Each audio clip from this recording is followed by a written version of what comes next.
Go. Hi guys, and welcome to Hampshire Outdoors and Survival. Woohoo! Mickey's back out in the woods, walking a little bit gingerly, but with the help of Jason and the guys, I've been able to come up here today to do you a video. Now, T asked me, Cooksets, Mick, could you talk us through some of the cook systems, Cooksets and that, and give us some thoughts, some ideas? Yeah, cool, mate. So what I've done, I've pulled out some of the ones that I haven't shown for a while, and we will start and move through them. So we come over here, so we start with the most basic, which is going to be your improvised set. So for that, we've got one of the collapsible, it's a collapsible vegetable rinser, I believe, bought from a charity shop, cost pennies. There's a little cheap Temu folding grill there that I think cost me about £4, and in that you've got your twigs. On top of there is a sugar jar or sugar tin. It's just stainless steel pot which you can use for brewing up in, and this is just a wire handle. These are used for holding apparently fish's mouths open while you take hooks out, but they make an absolutely brilliant tool as a pot gripper, pot hanger. You've only got to drill a couple of holes. Okay, so there we go. That's the improvised system. Now you can come on to something a bit bigger, so you can come on to something like this, which is again just a little folding fire pit. Okay, sub a tenner from Amazon, stainless steel. I've used this many times. Me and Mac cooked a couple of steaks on it. Works absolutely brilliantly, especially if you want a small wood fire off the ground. You can progress up a little bit further, sub £20. Okay, you can get yourself a little folding box stove. Again, works on twigs and all the rest of it. So you're going to burn the natural or the wood that you can forage around you. Makes an absolute brilliant little cooker, and I've made many a brew, many a meal on that. Now, one of the things I have to say to people, because I don't show it often, but it always lives in the back of my car, MSR gas stove. Okay, why do I have that? Well, quite simply that it's a powerful flame. You combine that with a pot that has got the vents and the grills on the bottom. It's one of the fastest ways you will ever boil water. So that lives in the car. The little gas top, the burner, folds away to nothing. The gas takes up a bit of size. Now that is an absolutely brilliant go-to for emergencies in your vehicle or on your travels. And I know a lot of people prefer them for camping with, because they are fast, they're efficient, you can shut it down as simple as that, it's controllable. Now, we're going to get into spirits, gels and gas, and we'll talk about the pros and cons in a bit. The next thing you can come into, really, is an improvised gel stove. So what's an improvised gel stove? Well, since the demise of hexamine, we've had to go over to things like Fire Dragon Eco Gel, which for the military comes in little capsules like that. But you can also buy it a little bit cheaper if you buy it like that. Okay, now you can decant that into smaller bottles, obviously, for your adventures and your trips. But the bonus for this stuff is it's non-toxic, it's non-environment damaging, it doesn't give off any poisonous fumes. You can put a little blob like that in a pot like that, put that away back in your bag, get me a lighter. This lights as easy as that. Now, that's burning away there. Downside of that is quite simple. As you can see, it doesn't have a very, very visible flame. So you have to be wary of it at all times. So you could then 4 nails in the ground, set a pot over the top of that. That's an improvised system. You can go and buy a BCB, little cheap BCB stoves. They will carry 3 of the gels. The gels just squeeze out the plastic packing like that, drops in a tub, lights as easy as that. That becomes a cook system. So we've now got a cook system. Let's just adjust that slightly. We've now got a cook system there. We can set our pot on. Okay, as easy as that. It's a nice little system. Works well for the military, right? Works just as well as a civilian. And you can buy those again, like I say, through BCB online, not a problem at all. Oh, it always turns up in the woods, doesn't it? King pot noodle. King pot noodle, my arse. Right, anyhow, we'll move on from pot noodles. I hate pot noodles. So, you can then go, you can progress your gel stove, or even your meth stove, up to something like this. Now, this is a little tiny folding stove. It packs away into a bag that size. Okay, you can find them on Amazon. This one's made by a company called Fox. Now, this one comes with a tray inside that was originally for hexamine. I've just put a little tray in there, which means I can put a blob of gel in it. But the other bonus with this one is you can also fit a meth stove into it, which means you can set a meth stove inside it. Brilliant.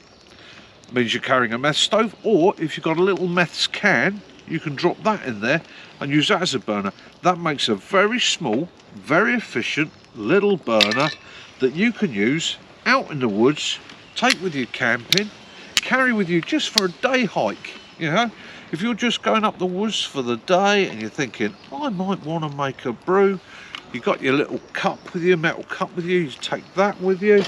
Takes 30 seconds to set up. It's off the ground, quite safe, quite contained. There we go. You've got a little cook system. Sit my pot on it without it falling off. You've got a little cook system that will work efficiently for you. That again can scale up. Okay, we come to the next one. Again, it's exactly the same thing. This is made by Lixada. It's collapsible.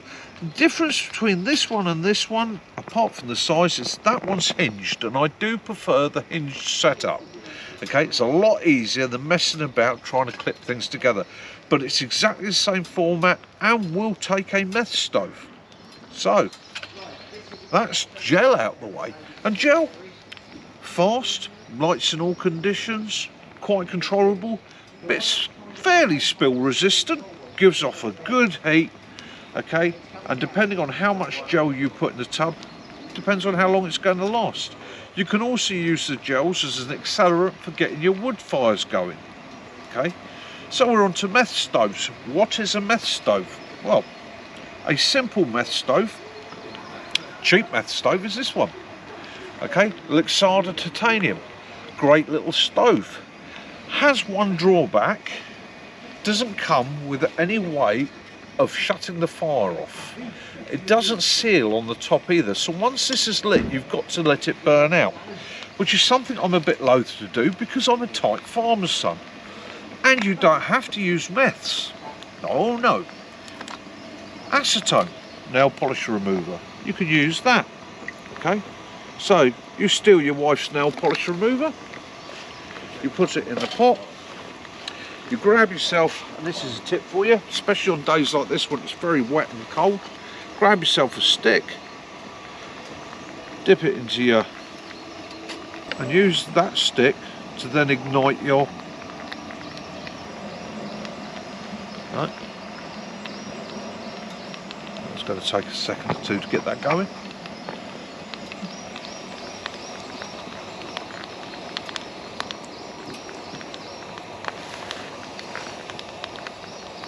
Lit.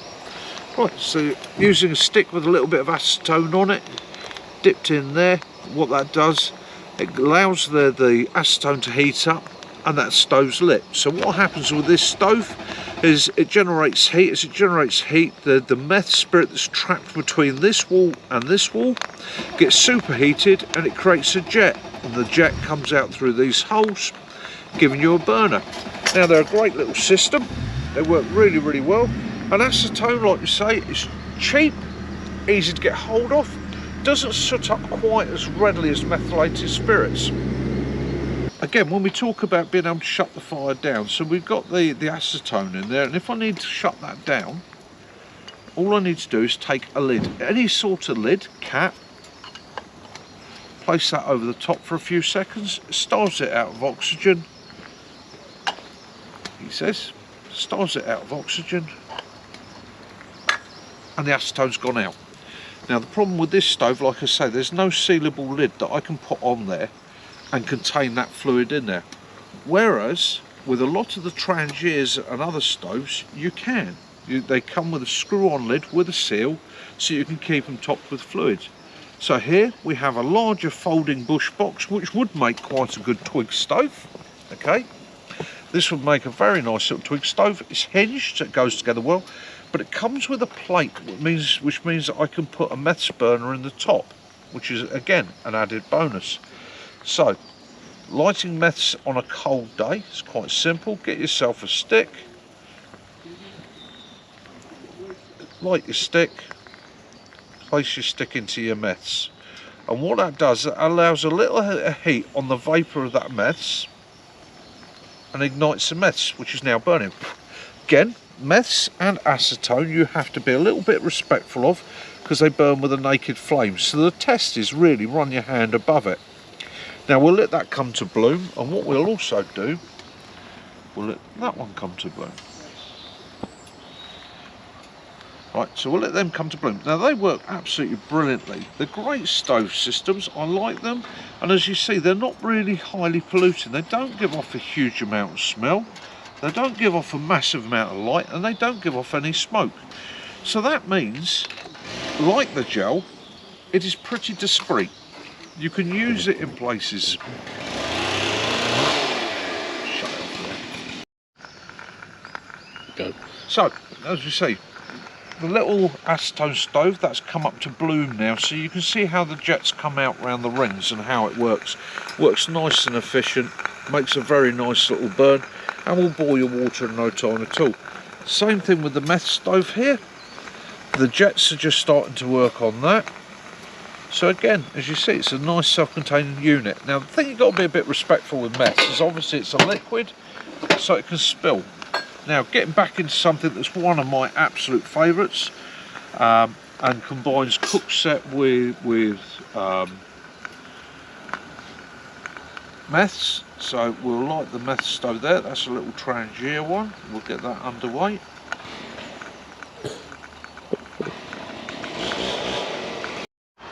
So again, there's a bit more of a traditional one this. So again, using the Trangier. The cook system is the Swedish Cookset, which is very, very simple. That's your cooker. Your cooker drops over it. It has two pins inside it. Your pan then slides down inside. Pan also comes with a lid that can double up as a frying pan. That works very, very, very well. It's a nice system. It works well. Good windbreak, and all the heights are already set for you for the stove to work efficiently. So that was the M40. So the Swedish dirty can is another nickname for it, because it can be a bit of a swine to clean. Works well. Can't really fit that kettle on there. Put it on sideways, not a problem. So that brings me on to, ladies and gentlemen, probably my favourite all-time cook system, which is gasifiers. Now gasifier stoves close down quite simply, and I've got many of these. It's just two of the varieties that you can use, and as you see, they work nicely, and I like to run these on wood pellet. Works very well. So there's a lot of confusion about how these work, and I'll go through this slowly so that it makes sense for people. Okay, there's a science behind this. This section has two walls. Okay, round the bottom is open. So you light a gasifier from the top of whatever material you're lighting, and the flames heat these walls. These walls, the air that's trapped in them becomes superheated. Air rises. The air rises quite quickly, like a chimney flue, and vents out through these holes on the inside. Now that creates a draw. The draw draws in from the bottom outside here, but also draws down from the fire. So as you can see, there's not a lot of smoke. If you look in there, you can see the smoke, and the smoke is actually being pulled down through the wood chip. Okay, it then circulates up through the wall here, becoming superheated, and burns off on the top. Okay, now I know that sounds very contrary to what you would think, but that is in actual fact how it works. It is the hot air rising through that double wall that creates the drawer that pulls the air and the smoke down. Now, when you first light them, they're not hot enough to work efficiently. You will get a bit of smoke over the top. But as they get going, they become more and more efficient. And you can see the jetting of it, and you can see there's not a lot of pollutant, and it does burn with quite a nice flame. Very efficient. Chucks out a lot of heat. Now, downside of these, because the heat's being pulled down with the smoke, if you sit these on bare ground, on something that is flammable, they are prone to igniting the ground.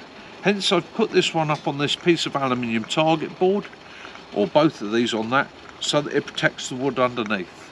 However, if you set them on a bit of stone, if you've got a bit of dirt underneath them that's not going to ignite, they work really, really well. And they pack down quite small and efficient. Technically, that is known as timber. The lads are getting some wood in for the fire pits and all the rest of it. And what we're actually doing here is we're actually felling old trees. These are dead trees that are basically ready to come down and be processed. So again, that is just a selection of my cook sets. What you're going to have to think about is what's going to work for you. What do you want? Now, none of these cook sets here are super expensive. I think the most expensive one is probably the MSR. Okay. Majority of these, because I'm a tight-fisted farmer's son, 20-25 quid maximum. Okay. The one that you will struggle to get is going to be the Swedish dirty can. Now these are in excess of £100 now. We used to be able to pick them up for 20 quid, the army surplus stores. You can still get them cheaply, but you need to buy each section one at a time. And the easiest way of doing this is this cooker you can pick up for 20 quid, 30 quid on the internet, and then have a look for the German, the Romanian or the Hungarian pots that go inside. There are plenty of them about, and they're cheap and efficient. They do fit. And get yourself a decent little metal stainless steel kettle, because again, any of these systems isn't going to be any good to you without a pot. This particular pot here is a cheap generic one off of Amazon. There are hundreds like it by many different brands. It's big enough to put a boil in the bag in, cook food in, make 4 cups of tea. It can be hung over the fire by the bale, or it can be put on your burner like that. So again, when you're looking at your cook systems, you're looking at what you want, what you're going to get. Think about how you're going to cook with it. You could also put a frying pan, saucepan or any other form of kettle on there. So guys, there we have it. Some basic little cook systems out in the woods. Now the final tip I'm going to give you, and this is quite important when it comes to meth stoves. I've got on this one. So what I've got here is a meth stove, and on the Trangia you get 2 lids. You get this one, which is a simmer ring. So the idea of the simmer ring is it gives you some control over the amount of flame that you're getting out of there. So if you want to simmer, you can do. But it also, when closed up, is your snuffer ring. So you drop that over there to put your meth stove out. Okay, doesn't take a lot, a couple of seconds. But the most important thing you must remember is don't put this lid on until that has cooled down. Has a rubber seal in there that you will damage if you put it on when it's hot. Let that cool down, put the sealing ring lid back on, and then the snuffer ring goes over the top of that, and you've got the meth stoves, or the meths in there, ready to go for the next time out. Guys, that's just some of my favourite little systems. Hope you've enjoyed it. Hope you maybe have learned something. If not, maybe giving you some ideas, some tips to what you're going to. There's no real rights or wrongs. There are hundreds of systems out there. Find the one that works for you. Find what you like. Play with it and master it. Okay? And that is the real goal of it. Play with it, master it, get good with it. Each one of these has got its pros and cons in many different ways. There is no one to beat them all. But anyhow, other than that, get outdoors. Stay safe, have fun, look after yourselves, walk a mile a day if you can, and if you can't, just take it easy, do what you can for your fitness.